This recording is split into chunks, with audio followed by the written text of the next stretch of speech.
ازيكم حبايب قلبي؟ عاملين ايه؟ وحشتوني كتير. النهارده هنعمل وصفه سهله وبسيطه زي ما متعودين عليها من مطبخ ام احلى البنات.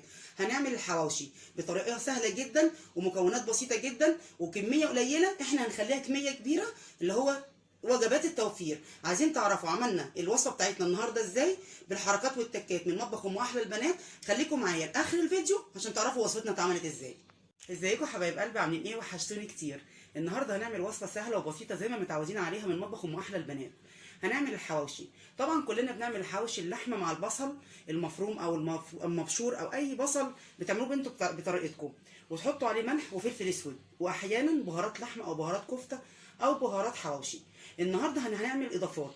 الاضافات بتاعتنا دي هتدي طعم كويس قوي للحمه بتاعتنا والحواوشي بتاعنا، وكمان هتزود لنا الكميه. طبعا احنا عارفين ان اللحمه سعرها عالي جدا وغالي جدا. ده نص كيلو لحمه، نص كيلو لحمه مفرومه جملي. عايزين تجيبوها كندوز ماشي، تجيبوها مستورده مفيش مشكله. انا جايبه نص كيلو لحمه ده ب 70 جنيه. هعمل منه حواوشي يقضي الاسره بتاعتي كلها. عايزه تحمري جنبه بطاطس، تحطي تعملي جنبه سلطه، براحتك خالص. انا بنقي لكم دلوقتي الاكلات اللي ترمي معانا وتوفر وتبقى في نفس الوقت كميتها كويسه. الحواوشي نص كيلو لحمه، حزمه بقدونس واخده الورق بتاعها بس فرمان، معلقتين دقيق ونص معلقه بيكنج باودر، حته ليا، دي معلقه ليا. عندي دهن اللحمه الكندوز مفيش مشكله، انا بحب احط الليا في الكفته بتاعتي وفي الحواوشي بتاعي، بيديله نكهه وطعم حلو جدا.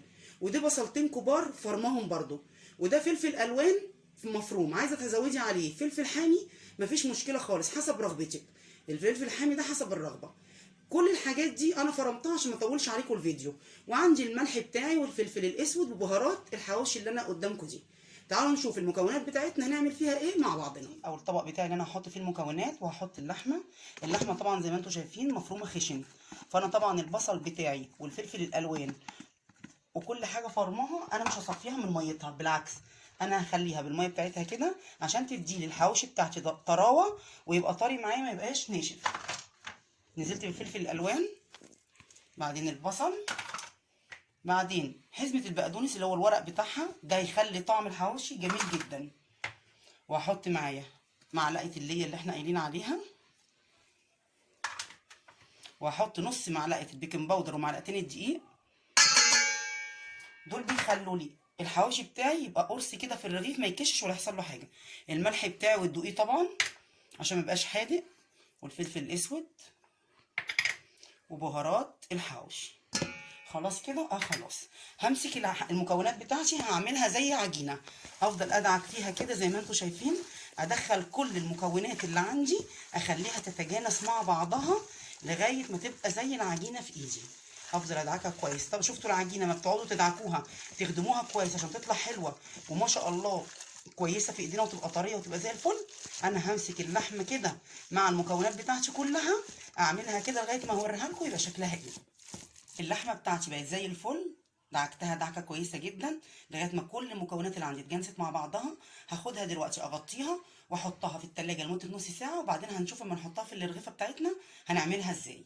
انا خليت اللحمه بتاعتي ساعه على الرف لغايه ما ارتاحت، وجبت العيش بتاعي.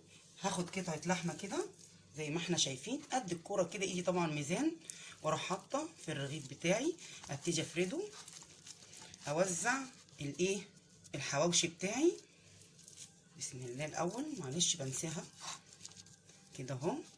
كده الرغيف بتاعي اتملى زي ما احنا شايفين، وما شاء الله اللحمه فيه ما شاء الله مليانه.